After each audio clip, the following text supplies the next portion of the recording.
Welcome to the game.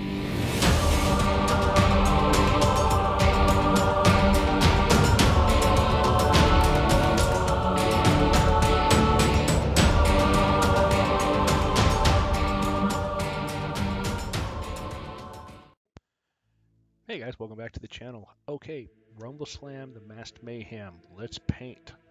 This is actually the fourth model I'm painting out of this box, the second one that I recorded.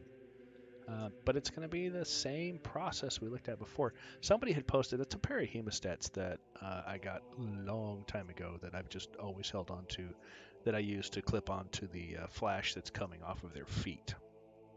Actually, all of them have that on their feet. Makes it real easy to grip the model and hold on to. And then at the very end, we'll just cut those off after the model's been painted, sealed, and then we'll glue them to the plastic base, the clear base. But anyway, same process as before. They were primed with Barbarian Flesh from Army Painter, and we're going to start with our white. This is a Vallejo Dead White Air Paint, again, just because it's already super thin. Any white will do.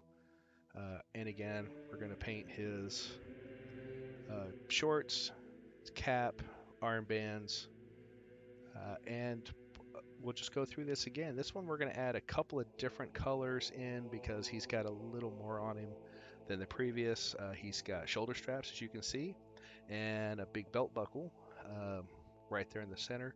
So we'll be adding some silver and a snake bite leather contrast to that. But let me we'll speed through this pretty quickly because again, we're going for tabletop standard here. We're not looking for awards. We're looking to get it painted on the table. If I don't die until my backlog is done, I will live forever. No joke.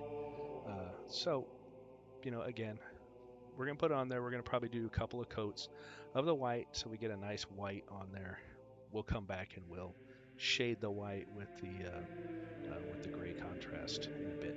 We'll get to that point. Next up is that snakebite leather I was talking to you about. We'll use this on the straps. Be careful because it is dark. You'll want to make sure you got a good point on your brush. Don't overload your brush on this one, and just run it down the stripes, however you want it to look.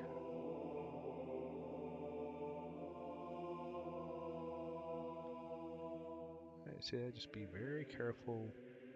Just hit that raised strap. I will kind of go down the sides just to make sure you get the sides of the strap. Again, if you miss it, when we wash the flesh later, it'll help merge those two together, so you won't be able to notice if you missed a spot, so don't worry about it too much. And we're also going to do the boots as well. I'm going to knock this out, and we'll come back and go to the next color.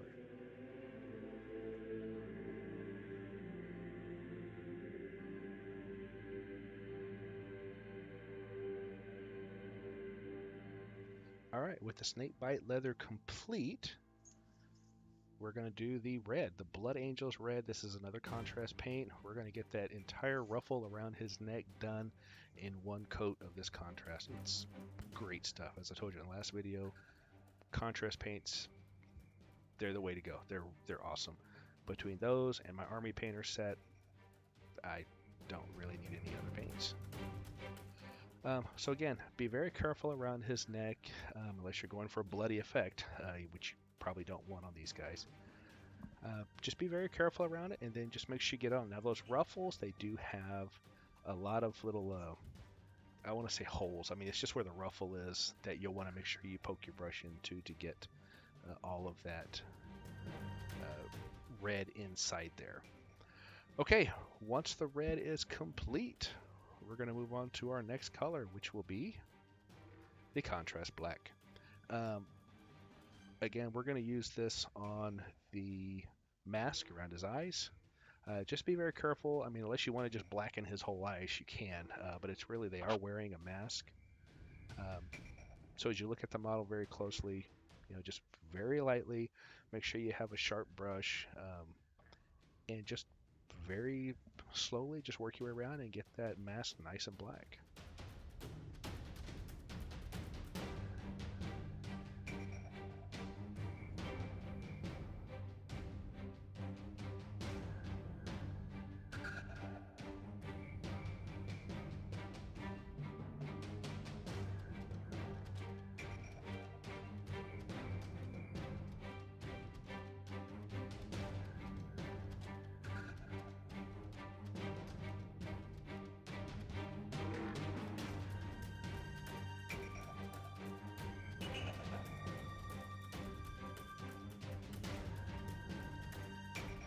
Okay, so as you saw in the last part, I did paint the bedrock black.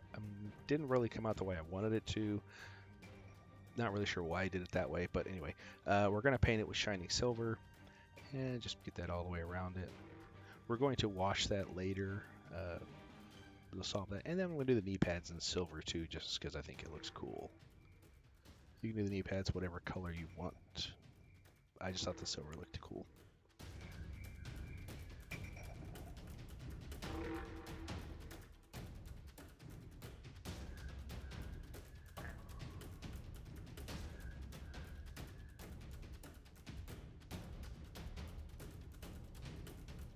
Alright, with our major colors all complete, we're now going to start washing. We're going to do a contrast apothecary. This gray, I like the way it looks over the white. Just kind of gives those whites those light shadows. Make sure you shake this contrast paint up really well. It does separate. But you're going to just put it all over the white, not too heavy, just let it sit in there in the recesses. And when it's all said and done, it actually comes out pretty good. I like the way it looks.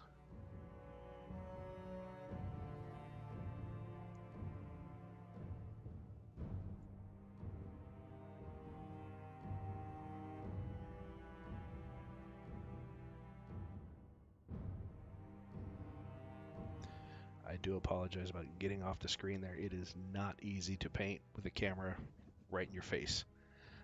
But I'll be back on the screen here in just a second.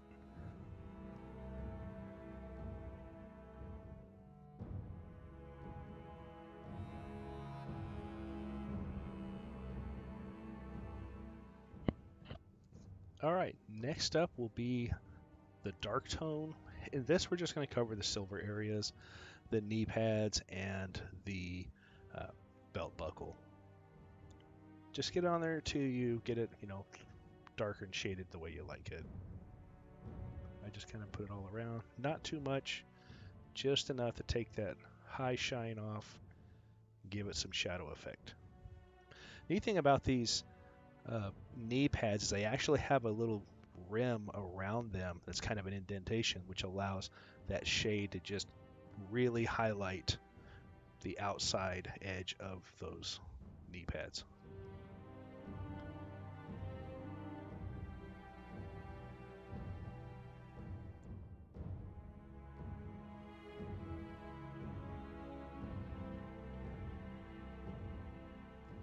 Alright, and our last step is the flesh wash. Again, Army Painter to the rescue here. This flesh wash is really good.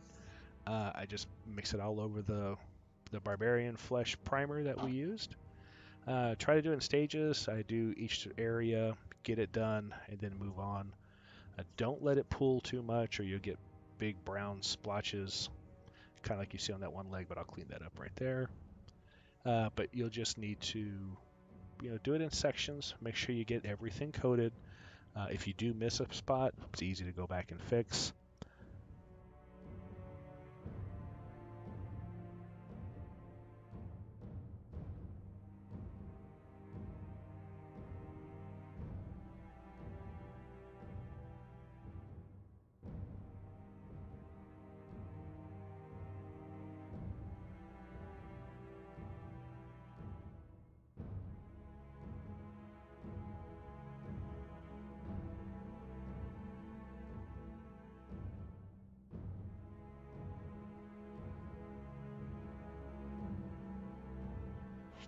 All right, and here you go, the final model glued to his base after he's completely dried.